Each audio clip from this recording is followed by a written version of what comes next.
Hello the internet, and welcome to another CNRL Library Innovation Studio home workshop where we show you how to grow your own veggie patch. Now it's getting near the end of the season, we've had a few frosts and my tomatoes are starting to suffer. I don't think they're going to last much longer, so today I'm going to show you how to make green tomato pickles. And as you can guess, what we're probably going to be doing is picking green tomatoes. So for this workshop you're going to need a knife and some buckets, and I'll show you later in the workshop what you'll need to do to make the full recipe. Now, pickles are a way of preserving vegetables. There's lots of different things you can pickle. Some of them are nicer than others. We used to rely on them before we had freezers and fridges and supermarkets and great big ships bringing food from other continents that are in different seasons.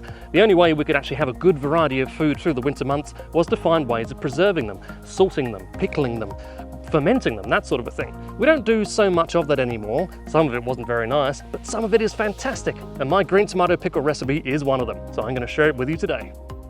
Okay, here's some lovely green tomatoes. All we're going to do is get our knife and just chop them off near the stem. There we go. That's basically it, and pop them in your bucket.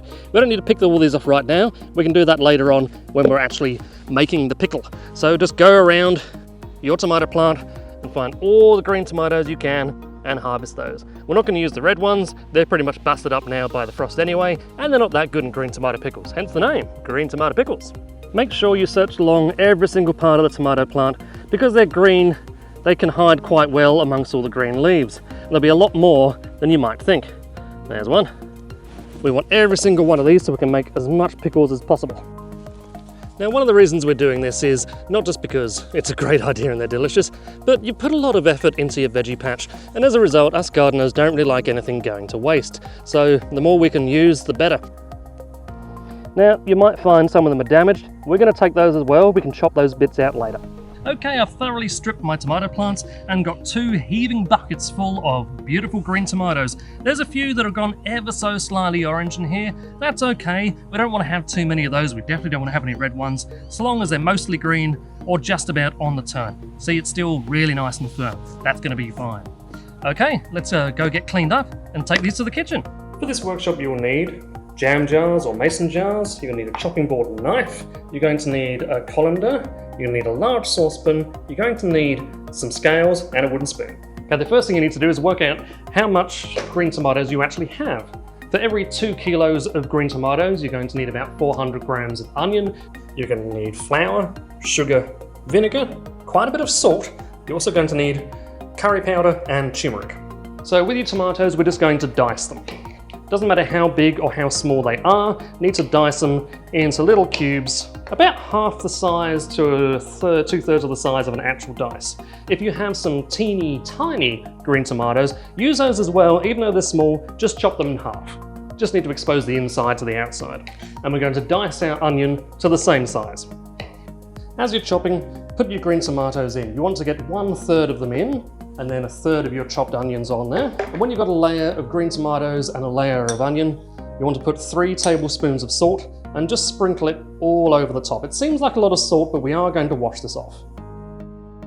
When you've done that, get more green tomatoes, layer that on top, some more onions, layer that on top, another 3 tablespoons of salt on there, so you've got 3 whole layers of everything.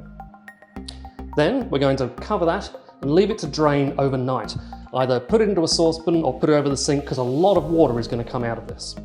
Okay, it's the next day. Those have drained out beautifully, got a lot of water out of there. You'll notice that the level would have gone down quite significantly as everything kind of drains and compacts together. Okay, next thing we need to do today is to get all of our jam jars or mason jars sterile. So we're going to fill this up with water, boiling water. We're going to place everything in there, and everything needs to be boiled for 5 solid minutes.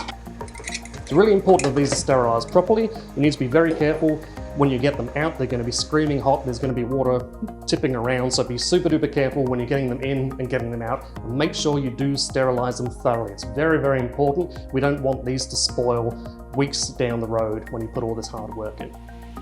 Now, still in the colander, we're going to rinse our mixture of tomatoes and onions with boiling water. We're going to do 2 full kettles over this, so that's about 3 litres of boiling water to rinse all of that salt out.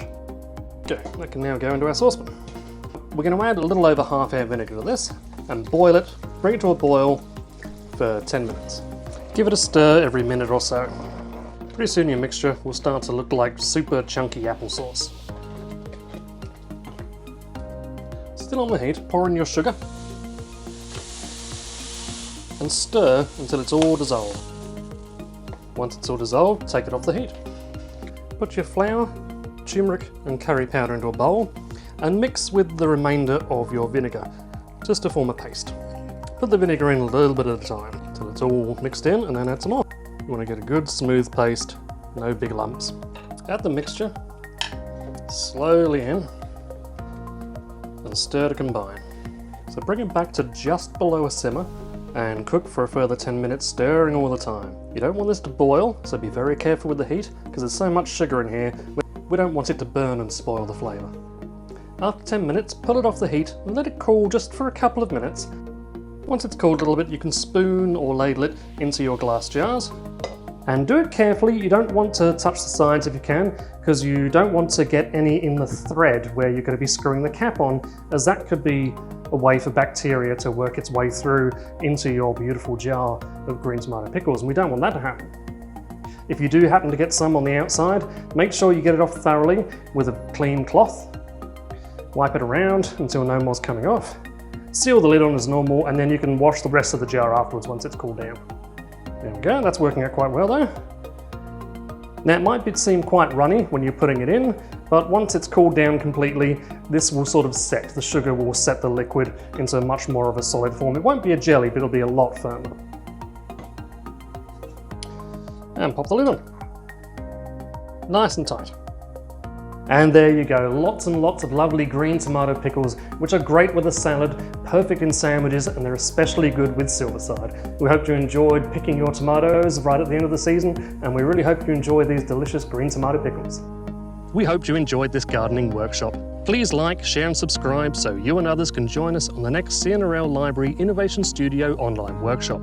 Follow us on YouTube, Facebook, Instagram, TikTok, Twitter, all the usual places at Innovation Stew or hashtag Innovation Stew. And check the Home Workshops page on innovationstew.com.au for extra resources. See you next time and happy gardening.